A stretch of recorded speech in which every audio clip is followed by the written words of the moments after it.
Et de 9, la Juventus Turin est sacrée championne d'Italie pour la 9e fois de suite. C'est le 36e titre de la vieille dame en Serie A.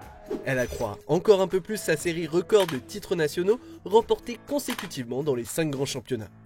Mais si sa mainmise sur le football italien est impressionnante depuis près d'une décennie, les coéquipiers de Cristiano Ronaldo ont dû cette année batailler jusque dans les ultimes journées face à l'Inter, la Lazio ou encore Bergame pour glaner leur nouveau titre de champion.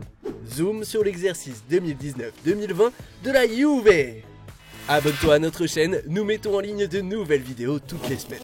La vieille dame entame sa saison avec de nouvelles têtes, à commencer par son entraîneur. Exit Massimiliano Allegri, place désormais à Maurizio Sarri.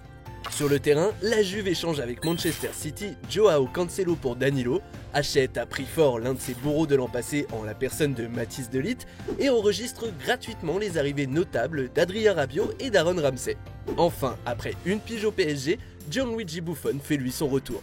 Bref, la Juve est une nouvelle fois le grand favori à sa propre succession.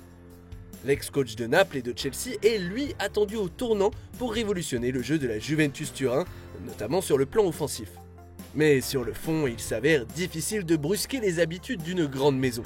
Le pragmatisme qui fait partie de l'identité de ce club prime toujours et Maurizio Sarri l'a bien compris. Le technicien transalpin met de l'eau dans son vin pour s'adapter à la culture locale, la gagne. Coriace souvent, brillante parfois, victorieuse presque toujours. Avec 18 victoires en 24 matchs durant la première partie de saison, la Juventus de Sarri continue d'être une impressionnante machine à gagner. Emmenés par le trio Ronaldo, Dybala, Higuain, les Turinois tiennent la cadence imposée en championnat par l'Inter Milan d'Antonio Conte et la Lazio Rome de Simone Inzaghi. Néanmoins, cette Juve-là reste friable. Avec 24 buts encaissés en autant de rencontres, elle n'est plus la forteresse qu'elle était ces dernières années. La blessure de Chiellini et le temps d'adaptation de De Ligt au football italien ont par ailleurs quelque peu déstabilisé l'équilibre de l'équipe.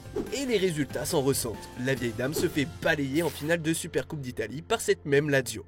Mais qu'importe, au moment de la coupure de la Serie A pour cause de coronavirus, ces derniers sont en tête du championnat. Cette pause aura particulièrement marqué les esprits des Bianconeri puisque le défenseur Daniele Rugani a été le premier footballeur de Serie A testé positif au Covid-19. Suivront ensuite Blaise Matuidi et Paolo Dybala.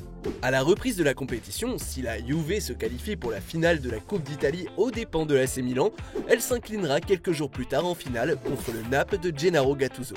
Un accro qui ne bouleverse pas les plans des Turinois dans leur quête du titre. Avec 4 victoires consécutives, la Juve s'envole et met fin aux espoirs de ses concurrents qui, il faut dire, l'auront bien aidé. En effet, si cette fin de saison s'annonçait au départ palpitante, le passage à vide des Romains et des Nerazzurri à leur retour sur le terrain leur aura été préjudiciable. Et cela malgré les difficultés de la Juve à conclure son exercice 2019-2020. Car au final, le constat est implacable, les Turinois sont seulement la 5e force de frappe de Serie A. Et bien qu'en encaissant plus de buts qu'à l'accoutumée, elle n'en avait jamais encaissé plus de 30 en 38 matchs lors des 8 dernières saisons, toutes conclues par le Scudetto, la Juve continue de gagner.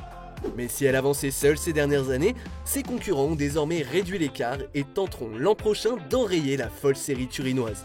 Au moment de faire le bilan de sa saison, la vieille dame pourra notamment remercier Paolo Dybala et Cristiano Ronaldo. Les deux hommes ont été les principaux atouts de leur équipe. En marquant 42 buts cette saison en Serie A, ils ont notamment dépassé le duo Trezeguet Del Piero lors de la saison 2007-2008. Individuellement, CR7 a une nouvelle fois brisé des records.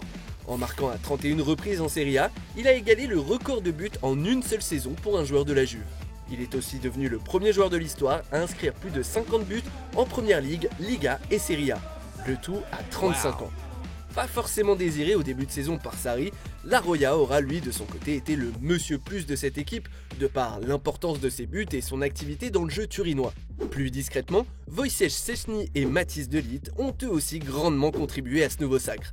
Cette Juve brinque-ballante a en effet maintes fois pu compter sur son dernier rempart pour limiter les dégâts. Dominant dans les airs, impérial dans les duels, le néerlandais s'est lui progressivement imposé comme le chef de l'arrière-garde piémontaise. Enfin, s'il a longtemps navigué dans les divisions inférieures du pays, Maurizio Sarri a lui remporté son premier trophée en Italie. En attendant maintenant de soulever la Ligue des Champions, auteur de 2 finales de C1 sur les 5 dernières années, les Bianconeri rêvent de retrouver les sommets européens. Une scène continentale que les Turinois ont quitté prématurément en quart de finale la saison passée face à la formidable jeune garde de l'Ajax Amsterdam. Première de sa phase de groupe avec 5 victoires en 6 matchs, La Juve n'est pas à l'abri d'une nouvelle élimination précoce cette année. La vieille dame s'est en effet faite surprendre par l'Olympique Lyonnais lors de son 8e de finale aller. En roue libre depuis quelques semaines, avec notamment 3 revers lors de ses 4 derniers matchs de championnat, les champions d'Italie devront hausser leur niveau s'ils veulent renverser la vapeur et disputer à Lisbonne le Final 8 de cette édition particulière de la Ligue des Champions. Au risque de vivre une nouvelle désillusion et sans aucun doute, une fin d'été plutôt mouvementée. Merci d'avoir regardé notre vidéo. Que penses-tu de la saison de la Juve pour le moment? La vieille dame sera-t-elle capable de glaner son 10e Scudetto consécutif la saison prochaine? Dis-nous ce que tu en penses en commentaire, et si tu as kiffé notre vidéo, n'hésite pas à parler de notre chaîne autour de toi, d'aimer, de partager. Ça nous aide énormément pour continuer de créer encore plus de contenu sur l'actu foot. A très vite pour une nouvelle vidéo, ciao ragazzi!